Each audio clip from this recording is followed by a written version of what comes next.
Hello and welcome to another Magic the Gathering draft video. My name's Al. This is How to Draft MTG. Today we're going to be looking at my approach to Kamigawa Neon Dynasty after week 1, talking a little bit about the format here. As always, please click like and subscribe if you enjoy these videos. Leave a comment if you have any questions, and tell your friends that we got a cool little Magic channel going on over here, and tell them to come check it out. This is going to be another sort of conversational, quick video. I want to get these out quickly to you, so I'm just going to be kind of rambling my way through my thoughts. I hope you find it helpful. Let's get to it.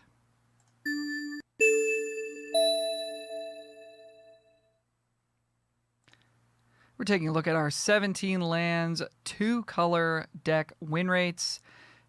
Please support 17 lands. They are awesome. 17lands.com. You can sign up and start uploading your own data, tracking your results in MTG Arena, and of course utilizing this wonderful site to gain insight on your own draft strategy. I don't work for 17 lands or anything, but I am using them here, so I wanted to give them a big shout out. They're awesome. There you go.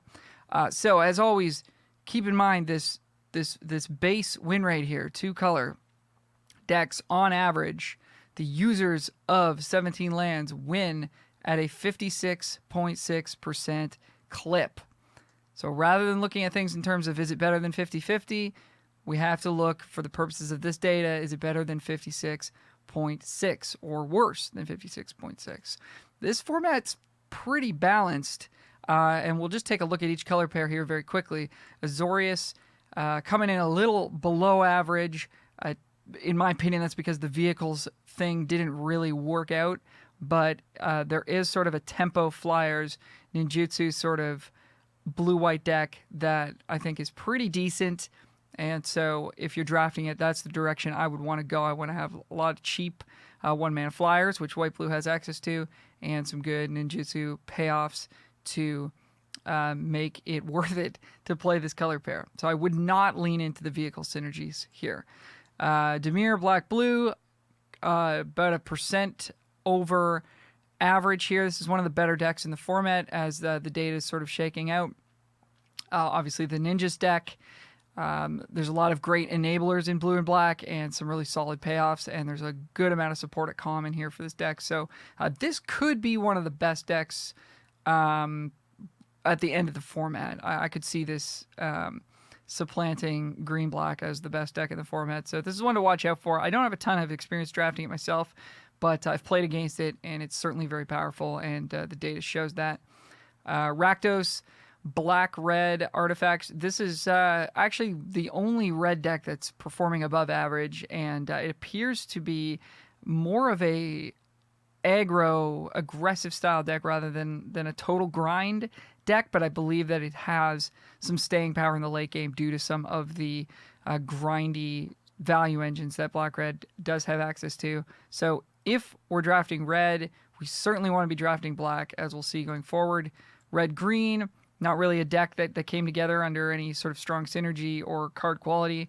It's winning quite a bit below average, so we'd be looking to stay away from this one. Selesnya green-white, again, one of the stronger decks in the format, percent above average, which is quite nice.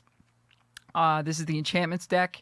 You want lots of cheap enchantment creatures and cards that pay you off for having those in your deck and having them into play. Orzhov is kind of is a little bit like green-white, white-black. This is with the secondary theme of having an artifact and an enchantment in play, which black really cares about and white really cares about as well. And that theme sort of actually stretches across green, white, white, black, and black, green. So these decks are all kind of shades of each other in a certain way.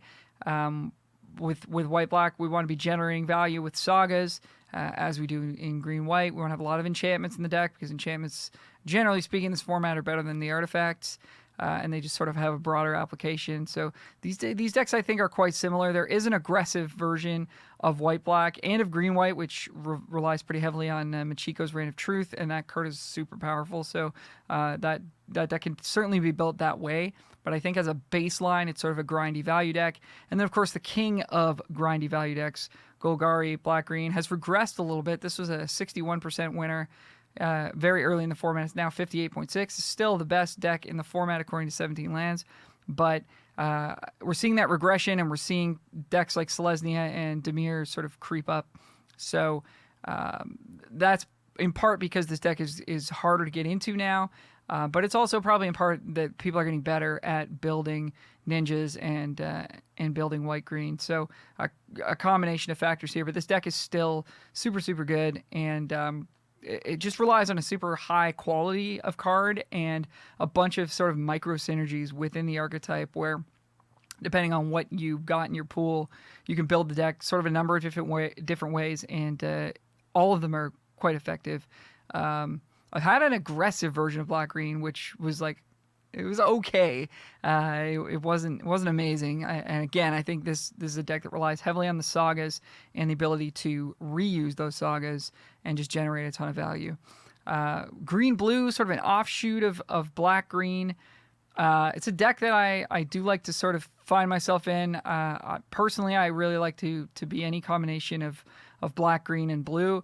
Blue is sort of the support color, if you will, to the best deck in the format. So you could easily draft a black-green deck and support it with a couple of blue cards. And anytime I've been green-blue with any success, it's usually very heavy green, little bit of blue, maybe we're splashing black, that kind of thing. But again, just trying to grind a bunch of value out of Behold the Unspeakable, Modern Age. These sagas are really, really powerful. And so black, green, and green, blue are trying to do very similar things. And white, black, and green, white also sort of these four decks here are all sort of trying to do similar things. And this is sort of the place that I want to be living in the format. And we'll get to that in just a second. 54.7% for Izzet, blue-red artifacts. The synergies are there. I just don't think they're that powerful. As soon as you play against a green deck and then just play a 4-mana 4/4, or rebuy a saga or something, it's just like, you've put 4 or 5 cards together to try and do something flashy, and it just isn't better, in my opinion, than what these green decks are able to do. And finally, Boros. This is the place that we really, really do not want to be. The attack alone synergies just aren't that great, and I see no reason to draft this deck with the way the format is currently, in terms of how deep green is, how deep black is. So in terms of general strategy in the draft, if we look at sort of each of these color pairs and their win rates, we can see that all of the black decks, black-red, 57.4, black-white, 56.6, black-green, 58.6, and blue-black, 57.8. All 4 black decks, are well above average in their win rate, I guess, except for white-black, which is kind of dead on average, actually. So if we start in black, we've got an excellent chance to end up in a deck that's doing quite well in the format. The green decks, similarly, green-white, 57.7, black-green, as we mentioned, and blue-green are all very solid. Green's a very deep color. Unfortunately, red-green is not a great place to end up, so if we start green, we would like to avoid that. And then white sort of puts us into 2 archetypes that are actively good in green-white and white-black, but I do find that white is a bit more of a support color in these decks, where green and black are kind of doing most of the heavy lifting. So I don't want to start in white if I can avoid it, but if I do start in white, I'm trying to draft green, and secondarily, I'm trying to draft black. Blue's in a similar place where blue-black is a great deck. Green-blue is like a pretty good deck, but as I said before, blue is kind of more of in a supporting role. So ideally, we want to be starting in green or black. So hopefully that makes sense. So let's look at some of the cards that we're looking to first pick in the format. So I've got the uncommons sorted by game in hand win rate. This is generally speaking the best stat to go by on 17 lands in terms of how well cards are doing in the format. So I've just isolated this one stat for simplicity's sake, just to show the top cards in the format. So these are the cards that we should almost never be passing in the pack. A lot of these are better than many of the rares as well, so do keep that in mind, and you can very easily go up here and select just the rares and sort of see how each rare is doing in Mythic Rare. And we're not going to do that right now, but to do your own research there and check that out, it's actually pretty easy. So let's go over these really quickly. There's about 5, 6, 7 cards, I think, all the way down to here that we want to be first picking almost every time we see them. Kappa Tech Wrecker, 2-mana 1/3 with Death Touch and Ninjutsu for 2. When it deals damage, you get to kill one of their things. This is just one of the best cards in the set. It's in one of the best colors in the set. It fits super well into any green deck. There's just a lot of sort of actively good one-drop creatures that you're already wanting to play in your green decks, like Fang of Shigeki, Okiba Reckoner Raid. If you're in blue, you might be playing Network Disruptor. There's a lot of ways to get this in, and even at its floor as a 2-mana 1/3 Death Touch, it holds the ground while you build up your value engines and always threatens to kill their best creature in combat if they don't have a good way to block it otherwise, and they often won't because it's got Death Touch. So excellent card. I would never pass this card. Blossom Prancer, super huge value engine for green. The life gain's super relevant. Sometimes you just choose not to put a card into your hand and gain that 4 life. And the reach is amazing against all the ninja stuff that's going on. So this is another rare level uncommon. Life of Toshiro Umezawa is one of the best black cards in the set. This card was a bit of a sleeper early on. I think most people know about it now, but it's busted. You should pretty much always run it out on turn 2, I think. If you get to nab their first creature with the -1/-1, it's possible they have another 1 toughness creature in hand that they can now not play on the next turn because it was just going to die to this for free. So this card's super, super good, and being able to rebuy it with some of the effects in green is even more powerful. Boseiju, this is another one that was way under my radar, but this card is just great. I mentioned this in last week's video. This is a 4-mana 6/6 reach that draws you 2 lands. And so if you think about it like that, you'll start taking it more highly. And this is first pickable, and still I do see it a little bit later than I think you should. And, as a good sort of rule of thumb, almost all of the sagas are really good, especially in green, black, and blue. If you just take every saga you see in those colors, chances are you'll have a pretty good deck. Behold the Unspeakable, speaking of which, best blue, non-rare in the set, and this is very first pickable. Recycling this is some of the most fun I've been having in the format so far, so don't pass this one. I think it fits super well in the ninjas deck. It shrinks their blockers, so they may not have favorable blocks, and might enable some stuff for you if you've got a couple of extra mana to flip in a ninjutsu creature. But this card is just raw value. I don't think you're ever in a situation in this format where you're so aggressive that you don't want, 5 mana kind of time walk your opponent plus draw 2 to 4 cards and then have a giant flyer. There's just really no deck that doesn't want this card. Circuit Mender, it's colorless. This is a big boon for a card like this because you can take it and you're not committed to any particular color. This performs best in the blue-black ninjas deck, but it's just a solid piece of cardboard for any deck that wants it. And then Long Reach of Night, this card is bugged currently on Arena, I think, but actually might have been fixed just recently. I didn't really understand what the bug was, but card is still busted. It doesn't seem that good, but it really does wear down your opponent. And if they don't have any cards in hand, then they're sacrificing creatures. If they have no creatures in play, then it doesn't have an effect. So do keep that in mind. And then we've got some sort of lesser... These are high win rate cards, but ideally I would not want to start with a multicolored card. And although, I mean, Gloom Shrieker is quite excellent, and Black Green is one of the best decks. So I could see first picking this. Jukai Naturalist, I probably, depending on what else is in the pack, I mean, I could certainly see first picking it, but generally speaking, we don't want to start in 2 colors. And then we'll leave it at Twin Shot Sniper, which I'm pretty my current approach, and this is just my opinion and my way of playing the format. So take from it what you will, but my current approach is to just not draft red at all. As we saw in the previous stats, there's only one red deck that's actually winning well. And in order to get into that deck, I would want to be deep into black and then be seeing cards like Twin Shot Sniper like quite late in the pack, and Oni Cult Anvil and cards like that. And we'll talk about that in just a little bit.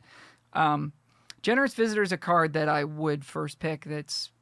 Maybe that's not totally correct, but I do love the card, and I think that there's enough support for it in green that you don't really have to worry about building around it. So those are all the uncommons that I would recommend first picking if you see them. And in terms of commons, there's some really, really good commons in this set. Virus Beetle, this fits into every black deck super well. It triggers the artifact plus enchantment thing, which is always the trouble with those synergies is getting the artifact into play. Usually it's easy to have an enchantment, but with black, sometimes it's hard to have artifacts. So the fact that this triggers that, it comes down on turn 2. It's a piece of value because it makes them discard. You can pick it up with ninjutsu and use it again. You can recycle it in black-red with some of the artifact rebuying synergies and continue to punish their hand. So yeah, this is the best black common and is very, very first pickable. Right behind it, or right neck and neck with it, I guess, as the best black common is Akiba Reckoner Raid. This is a 1-mana 2/2 menace that drains them for 2 life, essentially. And when this comes down on 1, it does some serious work. But even a little bit after that, again, it counts as an enchantment, which matters a lot in these black decks that are trying to assemble artifact plus enchantment. It has menace, so it enables ninjutsu stuff. It's just a good rate creature, so it pressures your opponent. And even though this format isn't super fast in terms of aggro, it does matter to be being ahead on life total does matter against your opponent, because eventually you can sort of put them into a spot where they don't really have a way out of what you're doing. So you don't want to be too sort of dirtily and reactive and spinning your wheels. You do want to be pressuring your opponent, and this card also does a great job of that. So these two commons are super excellent, and we can already see why black is the best color. Last week I had green as the best color. I do think that's changed a little bit. I think that black has sort of usurped it a little bit, but both colors are right neck and neck, and I'd be happy to start in either of them.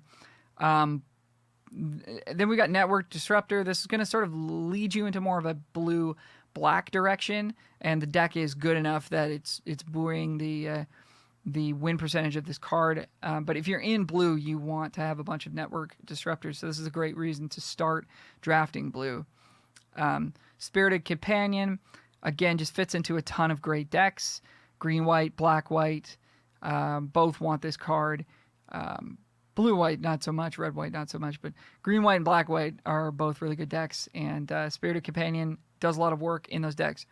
Imperial Oath is an interesting one, and I just want to point out that the number of games it's been played in is far, far less than the other commons that we're talking about here. And so this card is good, but I want you to make sure that you're playing it in the right situations. I look at this card essentially as a green card, where I'm only really interested in playing this in a deck that's reliably getting to 6 mana, and the green decks are the decks that are doing that. So in a green deck that's got a Besiji, Reach of Skyward, where you know you're going to hit 6 lands a good amount of the time, it's got Greater Tanukis, it's maybe got some dual lands, or you're just straight up green-white, in which case, you know, you're going to hit 6 mana and just get to play this card. So you're either playing it in green-white or you're splashing it in a green deck. I think the card is totally serviceable, really quite good. But I would not want to be playing this in red-white, for example, or blue-white, which are decks that are probably going to have trouble hitting their 6th land on time, and you don't want this sitting in your hand. I suppose if you have enough copies of something like the Modern Age to discard it, that would be, maybe a place where you could rock it. But just be aware of this one. It's got great stats because great players are putting it in decks where it belongs. So just keep that in mind. Another black banger here, Twisted Embrace. The fact that you can rebuy this in the green black deck is really gross. And this is just an excellent card. Triggers your enchantment stuff. Kills what you need to kill. And then we've sort of got this little blue package of good ninjutsu creatures, being Moon Circuit Hacker and Moon Snare Specialist, which are the real pulls into the ninjas deck in terms of commons. And then the Modern Age, which is just an incredibly good raid. The filtering on this cannot be understated how important this is. You can keep a 2-lander with this on the play and feel so good that you're going to hit your 3rd land and your 4th land if you need to. You get so many extra looks. And then, later in the game, if you're holding on to a couple of excess lands because you have this in your deck, it comes down later. You get to loot those away. You get to draw some actual action. And then the 2/3 flying body is just good enough to hold off a ton of the early creatures in the format, such as, you don't want Virus Beetle getting through and then them ninjutsuing it. You don't want Network Disruptor getting through and getting ninja'd. And this 2/3 flyer just sits there and blocks these things all day. So this card is super, super excellent. Next we have Searchlight Companion, which is a great card in the Ninjas deck, and I think it's just a solid card in some of the black-based decks that want an artifact for the artifact and enchantment synergy, or if you do have enough creatures with ninjutsu outside of a blue-black deck, if you're in black-green, you've got a few ninjas that you want to be sneaking in, this is a great one to help enable that. And finally, we'll stop here. This is Fang of Shigeki. I first picked this a bunch, especially earlier in the format when I was pretty much just forcing green. But this is everything you want in the green deck. It turns on all your removal. It enables the ninjutsu if you need to. It counts for an enchantment. And this card has just been super, super excellent. So these are all commons I'd be happy to first pick. Kami of Terrible Secrets I would not be as happy to first pick. It's a 4-drop Jukai Preserver. Similarly, but, these cards are all solid. So as we said sort of earlier in the video, I'm looking to start in black or green where possible and draft either green-black, green-blue, and then from there maybe green-white or blue-black. So that's sort of where I want to live in the format. So we'll just take a quick look at sort of each of these decks. So you can actually sort these cards by archetype. So if we start with black-green, which has been the best deck and been my favorite deck to play, just to give you an idea of what these decks are trying to do, it now shows us the win rate of these cards inside of this deck, okay? So we've got Twisted Embrace, which we just talked about, is actually a better performer in black-green than, Virus Beetle and Reckoner Raid, which are the top black commons overall, because we get to bounce it back to our hand with Geothermal Kami. So essentially what this deck is trying to do is put some good sagas into play and good enchantments like Twisted Embrace and grind the opponent out, reuse them with Geothermal Kami, reuse them with, and now I can't remember the name of the card, Season of Renewal. This is a super important card. You get to return an enchantment and a creature. A lot of the creatures are also enchantments, so you're very, very often getting 2 things back to your hand for a single card, and those things that you do get back are super, super powerful. So that's what we want to be doing. We want to be setting up an early defense and grinding the opponent out with value by reusing enchantments like Twisted Embrace and the excellent sagas that we have access to, which we're going to take a look at in just a second here.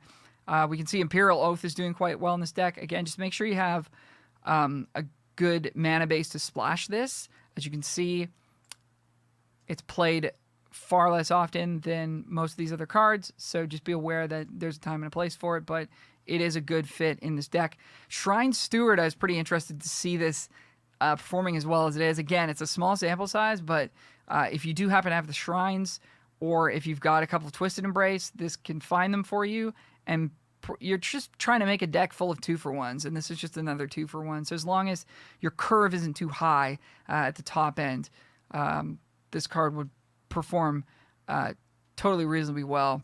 Fang of Shigeki, again, turning on removal like Master's Rebuke. Favor of Jukai, I'm kind of interested to see this here. I'm not 100% sure what's causing this to be such a high win rate card, but again, it is played fairly infrequently, so bear that in mind. Same with Papercraft Decoy. Fade into Antiquity, this hits most of the cards you want to hit. For 3 mana, green does not usually get removal that's this effective, so this is part of what makes green so deep and so easy to draft, is that you can just go down the list and there's a ton of good cards.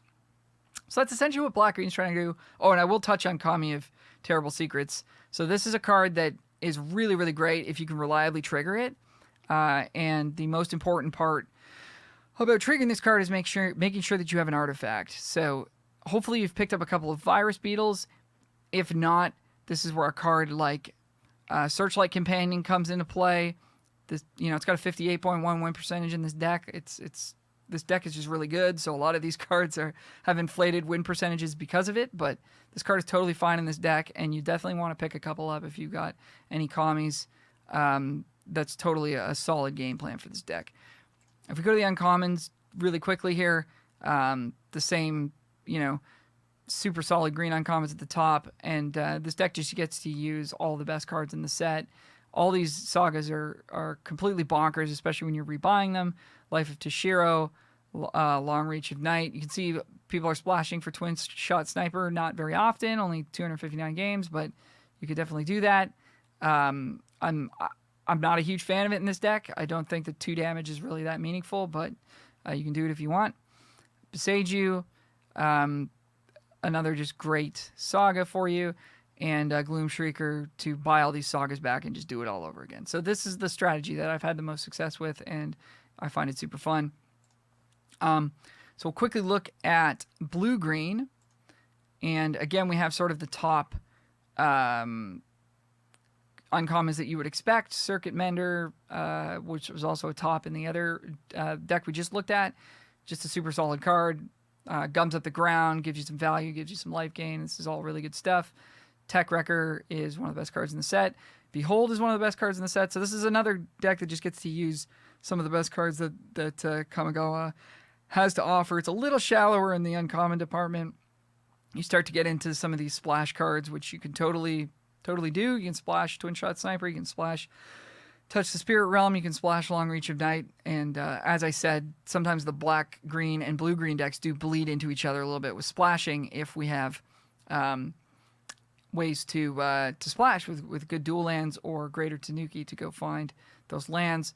One card we didn't talk about was Spinning Wheel Kick, which as long as you have enough Fang of Shigekis, this card is reliably 6 mana kill 2 things. I've killed 4 things with it. It's one of the funniest cards in the set, and it's also very, very powerful. So definitely be aware of that. Azusa's Many Journeys. This is another just solid saga that just always does good things for you. Gaining 3 life is huge. 2 mana 3/3. Card's busted. So pick it up. So blue-green's trying to do essentially the same thing as black-green. It just doesn't do it quite as well. If we check out the commons, we can see that the deck leans on green a little bit more heavily. Fang of Shigeki, really the backbone of the deck. Tamiyo Safekeeping, this has been an overperformer. Definitely look out for this when you can save one of your bigger creatures or win a combat. It can be a huge blowout, and it's only 1 mana. So you don't need to spend high picks on this card, but as you can see, it does win at a pretty high clip here, and you pick it up late in the pack and play 1 or 2 of them. It's definitely good. Modern Age, Network Disruptor, so just typical top blue commons. Season Renewal. So this is a deck that's a little bit shallower on action than the black-green deck, but totally solid. And if you've got the Disruptors and the Fangs, then all of a sudden now we're enabling Moonsnare Specialist and Moon Circuit Hacker, which is awesome because ninjas are awesome. And then just super solid role players, Jukai Preserver, Jukai Trainee. These are just super solid rate creatures. 2 mana, that's a 2 mana 2/2, that's a 3/3 in combat is really good rate. 4 mana 4/4, sometimes it's a combat trick.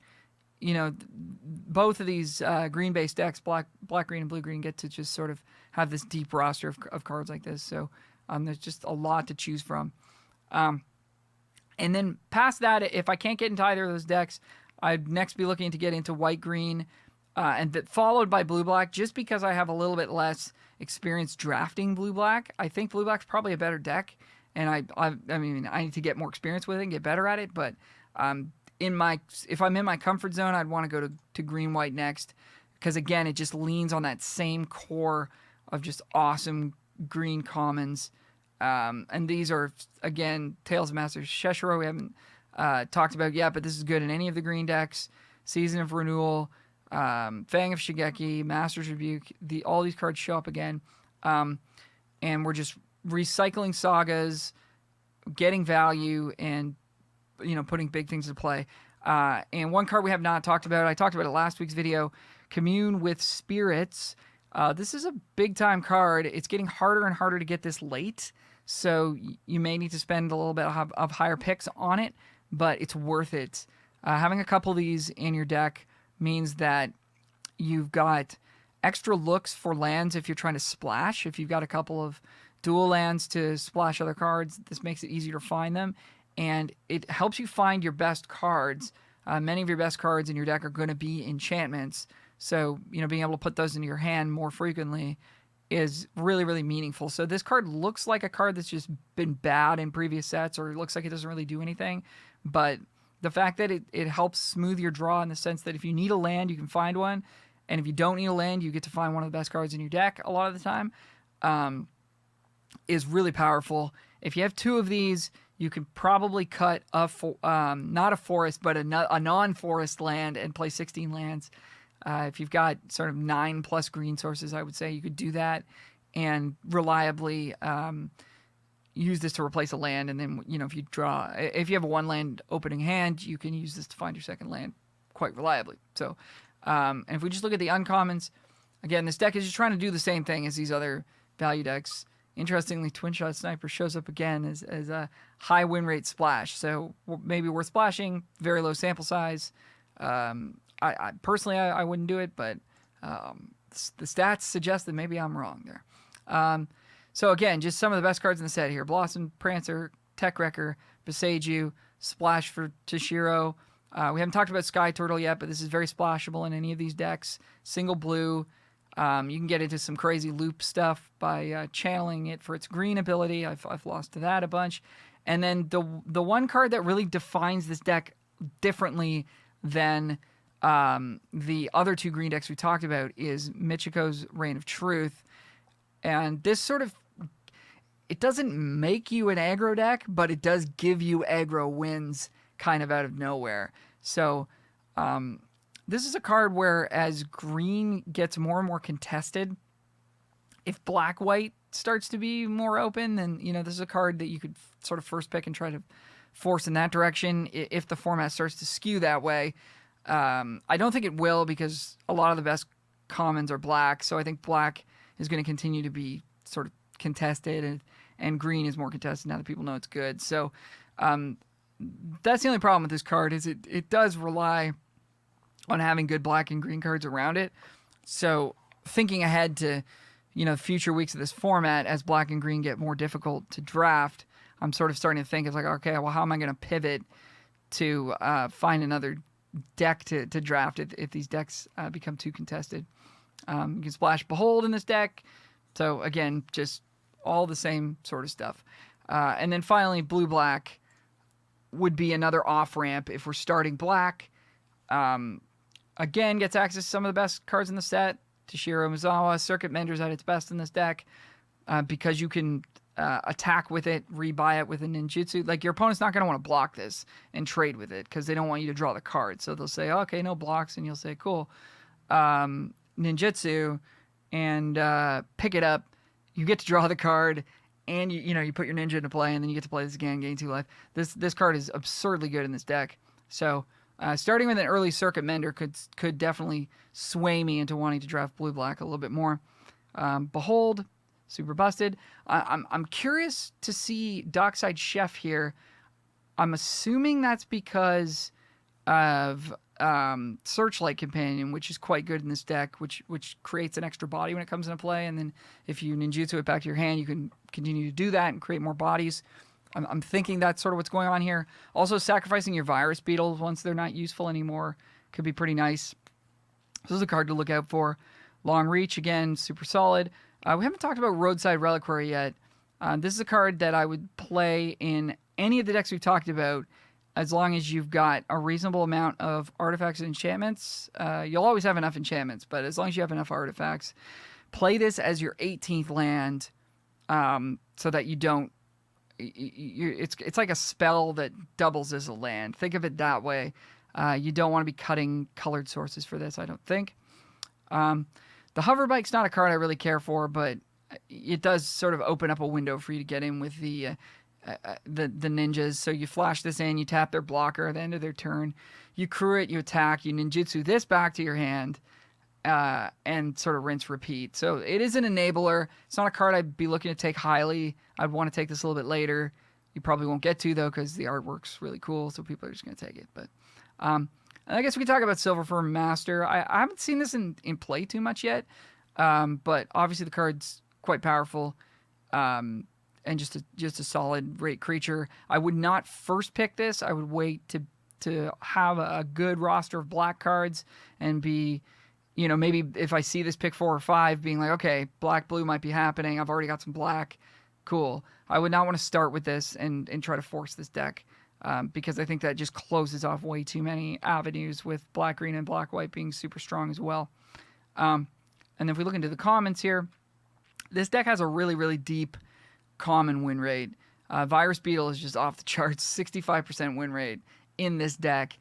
Makes it, better than most of the rares. And like we said, you can pick it back up with ninjutsu.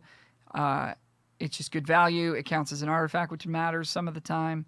And this is just a very first pickable card, and it's at its best in this deck.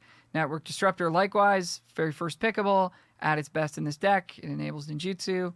It's awesome. Same with Reckoner Raid. These are all just excellent enablers. And you can see, this is important to point out, that the best cards in the deck are the best enablers. So starting your draft, I'm not saying you should never start your draft this way, but starting your draft with the payoffs, Moonsnare Specialist and Moon Circuit Hacker, is a little bit dangerous, because if you don't get the good enablers, these cards are not as good. If you start with the good enablers, these cards are good in multiple decks. If you don't see the payoffs, like these guys, you can go ahead and draft black-green or black-white or whatever. If black and green are cut and you start with a bunch of Network Disruptors, draft white-blue, and pick up these blue ninjas, which are some of the best payoffs.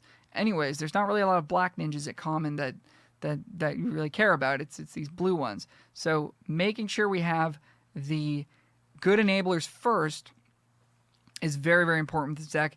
We can see people are splashing Imperial Oath. I expect that this will, very, very small sample size. I would expect this will slow down quite a bit, and people won't be playing this card very much at all in this deck. But it's something you can do if you have enough lands. If you've got a bunch of copies of the Modern Age and you can get to 6 mana reliably, and also it allows you to pitch this if it's not good, then you can definitely rock it. Searchlight Companion, as we said, really, really good. It's good with Dockside Chef. It's another excellent enabler. Makes extra bodies. It gums up the board and prevents your opponent from attacking and ninjaing. So this card is very important in this deck, and you don't need to pick it super highly at the moment, but definitely worth noting. And Suit Up's a card that's been impressive in this deck as well, because people are very likely to block your 1/1s because they don't want you to ninja.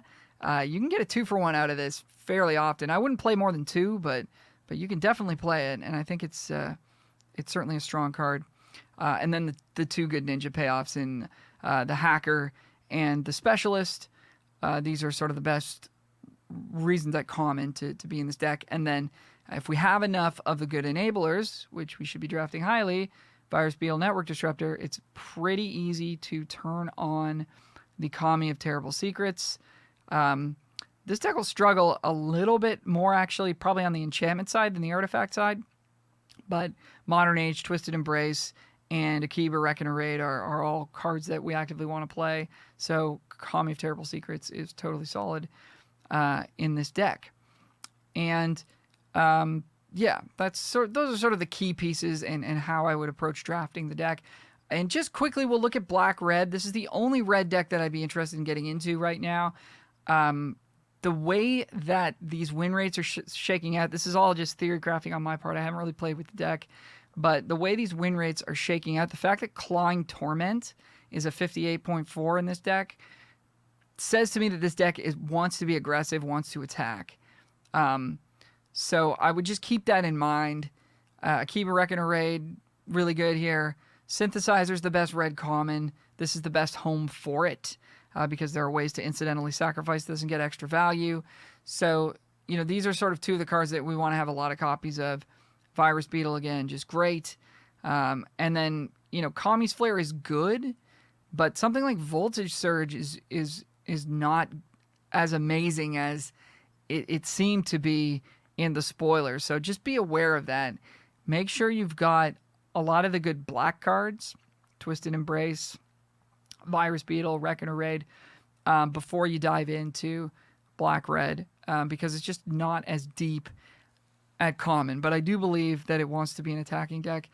This is the first deck where we've seen Iron Apprentice as a strong card, so that's a nice little bonus for being in this deck, is you'll get these late in the draft.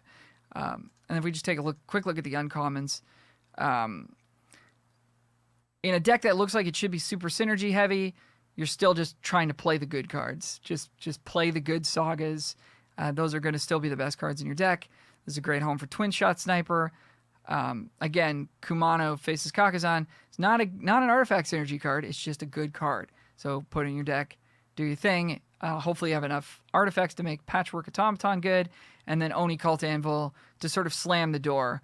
But I think you want to get your opponent down to 10 or less life, then put this into play and really shut the door on them rather than sort of setting up, taking your time and trying to grind them out super slowly.